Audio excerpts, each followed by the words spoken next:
Alors, je m'appelle Aurore Pagnot et je travaille à la fruitière du Pays de Courbet à Amancé. D'accord. Et ben moi c'est du coup Gaëtan Dromard et puis du coup je suis fromager à la fruitière du Pays de Courbet depuis mai 2023. Colin Mathieu, viticulteur au Moutreau, donc sur une exploitation de 9 hectares.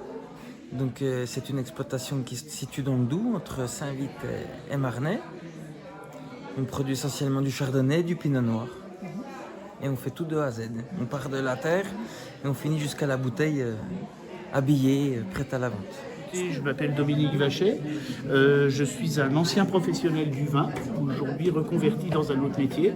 Je suis un ami de Mathieu, je connais Mathieu depuis tout petit. J'habite le village qui est juste en dessous du Moutreau et je viens très régulièrement l'aider à suivre ses vinifications, à suivre les vendanges. Et quand je dis dans le mot suivre, c'est pas pour être derrière lui, c'est parce que il reste ma passion du vin et j'aime l'accompagner. Aujourd'hui, je n'accompagne que lui, plus personne d'autre. Alors oui, c'est une grande communauté, on est tous liés parce qu'on travaille tous pour la même chose. Alors, non seulement un fromage, mais également un secteur. On entretient beaucoup aussi le secteur autour de ça, on ne se rend pas compte, mais tous les champs, toutes les haies, tous les arbres sont tous entretenus par des agriculteurs. La faune et la flore vivent grâce à ça. Donc oui, on est vraiment une grande communauté. Et non, je n'avais personne dans ma famille qui était dans le fromage. Moi du coup je suis issu de la région, je suis originaire d'à côté de Pontarlier. Donc j'ai fait mes études à Mamirol, donc à l'ENIL, l'industrie agroalimentaire, enfin l'école nationale d'industrie alimentaire. Et du coup, pour moi, je suis assez fier de faire ce métier de fromager parce que c'est quand même un métier qui est ancré dans la région, qui est vraiment dans notre région, on va dire.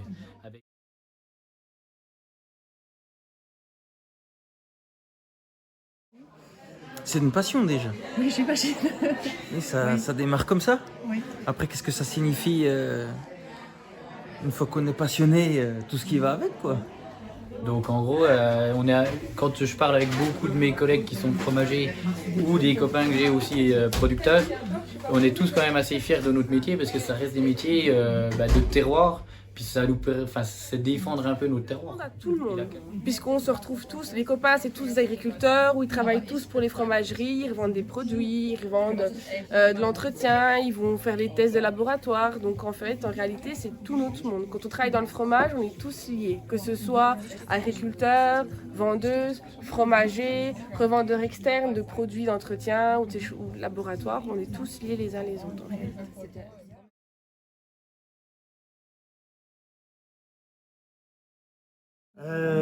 Qu'est-ce qu'on pourrait dire sur l'Europe ? Je crois qu'il y a encore beaucoup de choses à faire.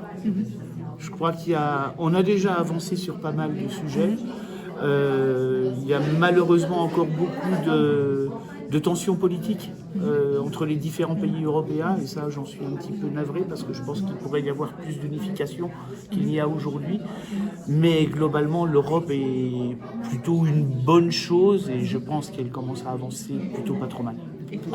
Dans le cadre de mon travail pro, l'Europe m'intéresse particulièrement par des lois qui pourraient être complètement uniformisées et qui ne le sont actuellement pas. Et ça, c'est bien dommage.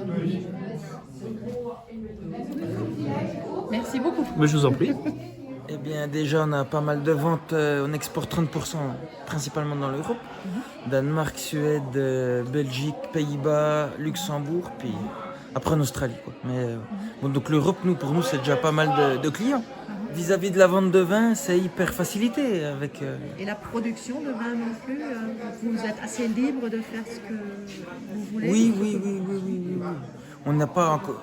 On a des contraintes européennes qui sont assez logiques. Il n'y a pas de. Ça va bien, quoi. Ouais. Et pour vous, personnellement, est-ce que l'Europe, c'est quelque chose de positif ? C'est indispensable. C'est indispensable. Si on veut survivre là au milieu, on a intérêt de faire une Europe solide. Alors, l'Europe, c'est une porte pour nous pour pouvoir revendre facilement, sans avoir de problème de douane, de passage.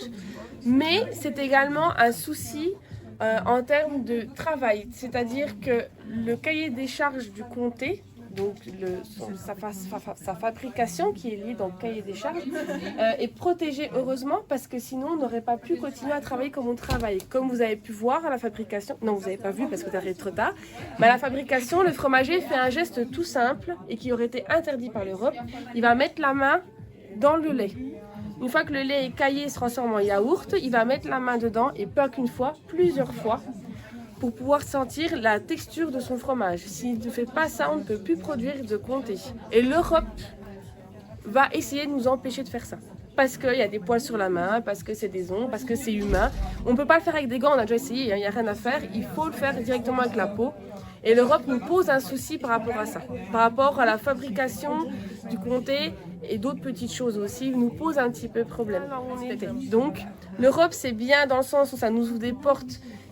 Point de vue financier, c'est très bien et puis ça nous amène du monde comme vous aujourd'hui. Par contre, à côté, ça nous pose problème dans la façon de travailler, c'est un petit peu compliqué. Mais encore une fois, on a un cahier des charges de comté qui est très strict, très rigoureux et qui nous protège quand même bien.